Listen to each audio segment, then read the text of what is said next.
حاتم طائی اپنی سخاوت اور دریا دلی کے سبب سارے عرب میں مشہور تھا، لیکن یمن کا بادشاہ خود کو حاتم سے زیادہ سخی سمجھتا تھا۔ وہ بہت رعایا پرور اور سخاوت میں مشہور بادشاہ تھا۔ سخاوت کی کثرت کے سبب اس بادشاہ کو بخشش کا بادل کہنا درست ہوگا۔ اس میں ساری خوبیاں تھیں، مگر ایک برائی سے وہ خود کو محفوظ نہ رکھ سکا تھا، اور وہ چیز تھی حسد۔ حسد آدمی کو کبھی سکون نہیں لینے دیتا۔ چنانچہ یمن کا بادشاہ بھی حسد میں مبتلا تھا۔ وہ حاتم طائی سے حسد رکھتا تھا اور سخاوت میں اسے اپنا حریف سمجھتا تھا۔ یہ حسد اتنا بڑھا کہ وہ حاتم طائی کو اپنا دشمن سمجھنے لگا، کیونکہ بے پناہ سخاوت کرنے کے باوجود اسے حاتم طائی جتنی شہرت حاصل نہ تھی، اور جب بھی کہیں سخاوت کا ذکر ہوتا تو حاتم طائی کی مثالیں دی جاتی تھیں۔ رفتہ رفتہ یمن کے بادشاہ کا حاتم طائی سے حسد اتنا بڑھ گیا کہ اگر کوئی اس کے سامنے حاتم طائی کا نام بھی لیتا تو وہ غضبناک ہو جاتا۔ ارے کس بے وقوف کی سخاوت کا ذکر کرتے ہو؟ وہ مجھ سے زیادہ سخاوت نہیں کر سکتا۔ جس کے پاس نہ سلطنت ہو اور نہ مال و دولت ہو، وہ بھلا کیا سخاوت کرے گا؟ بادشاہ نفرت سے کہتا، سخاوت خالی جیب نہیں ہوا کرتی۔ ایک دفعہ کا ذکر ہے، اس بادشاہ نے اپنی سخاوت کا مظاہرہ کرنے کے لیے ایک جشن کا انتظام کیا۔ اس جشن عام میں بادشاہ نے اپنی دریا دلی اور سخاوت سے لوگوں کو حیران کر دیا۔ اس نے ہر خاص و عام، ضرورت مند اور بے ضرورت لوگوں کو طرح طرح سے نوازا اور سب کی جھولیاں بھر دیں۔ کسی کو بھی اپنی سخاوت و بخشش سے محروم نہ رکھا۔ اگرچہ یمن کے بادشاہ کی سخاوت محض دکھاوا نہ تھا، بلکہ وہ واقعی نیک دل، سخی اور رعایا کا ہمدرد تھا، لیکن لوگ جانتے تھے کہ وہ حاتم طائی سے چڑھتا ہے، اس لیے کسی نے جشن میں از راہ مذاق حاتم کا ذکر چھیڑ دیا۔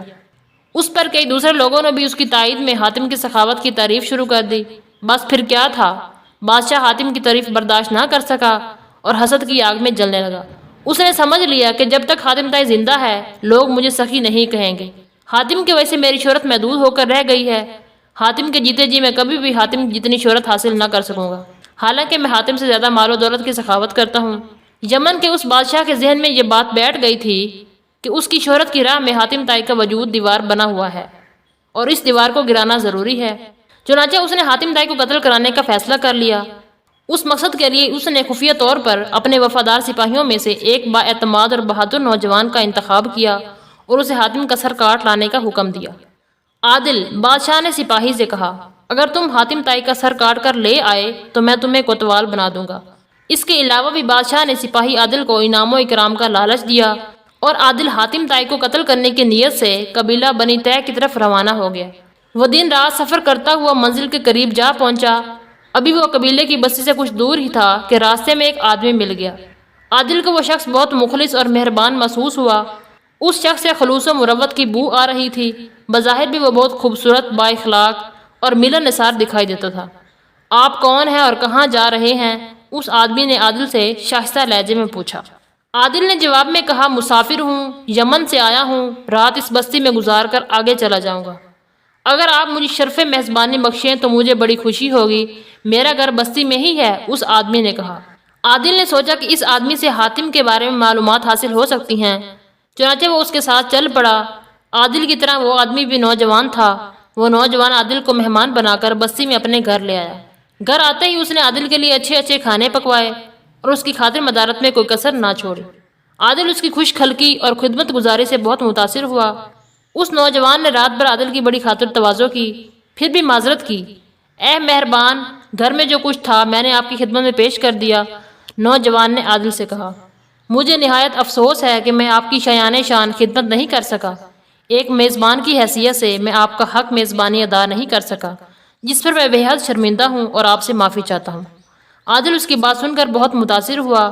اس کی خوش اخلاقی اور خاطر تواضع عادل کے دل میں گھر کر چکی تھی۔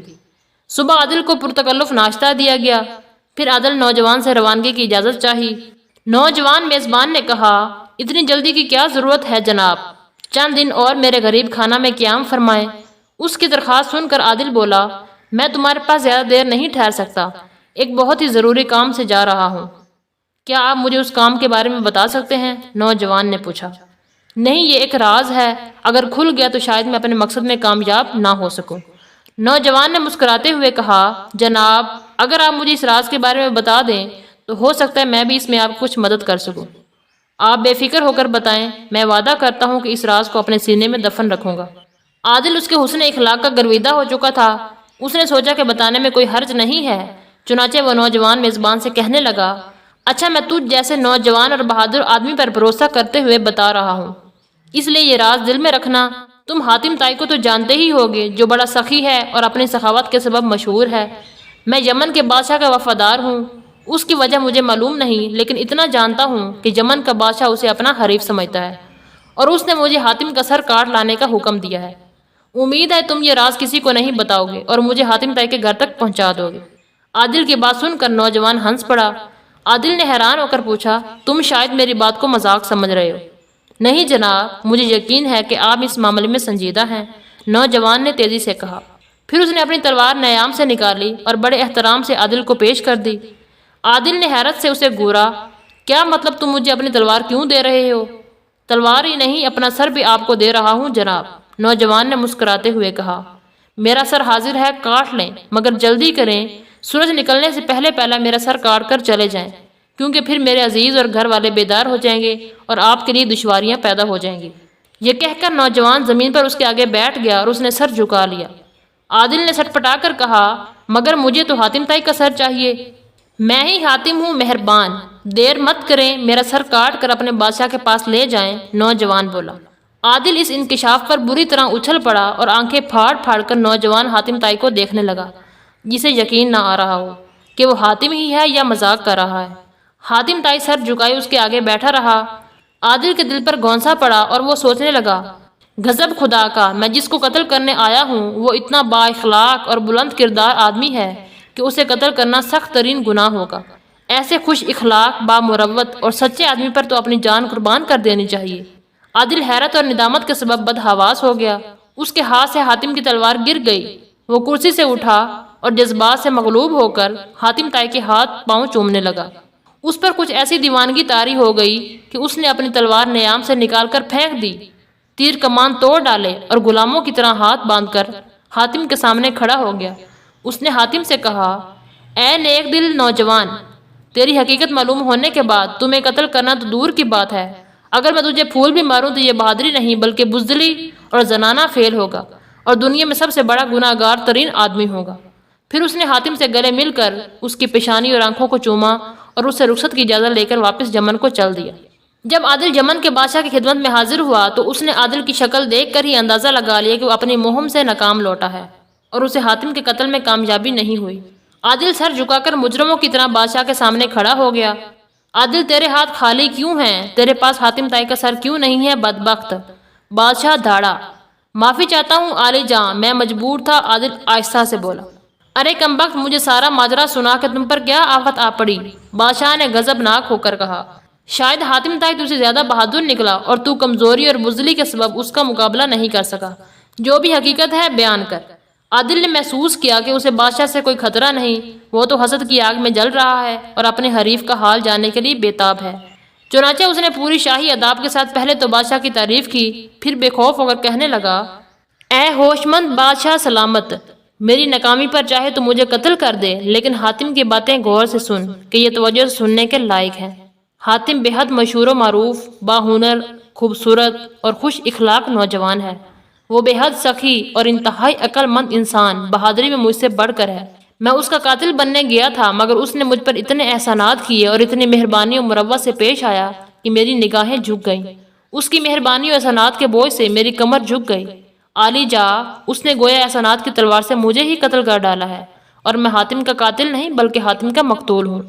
پھر بھلا میں اسے کیسے قتل کرتا جس نے اپنے اخلاق اور حسن سلوک سے مجھے ہی قتل کر ڈالا تھا؟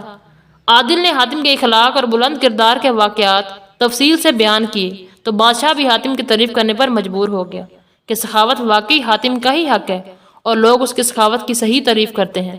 پھر بادشاہ نے عادل کو حسب وعدہ انعام و اکرام سے مالا مال کر دیا۔ پیارے دوستو، اس کہانی سے ہمیں یہ سبق ملتا ہے کہ سخی وہ ہے جو مشکل وقت میں اپنی جان بھی سخاوت کر دے۔ کہانی اچھی لگی ہو تو پلیز لائک کر دیجیے گا، آپ کے ایک لائک سے ہمیں حوصلہ افزائی ملتی ہے، اور مزید ویڈیو دیکھنے کے لیے ہمارے چینل کو سبسکرائب کر لیجیے۔ ملتے ہیں نیکسٹ ویڈیو میں، تب تک کے لیے اللہ حافظ۔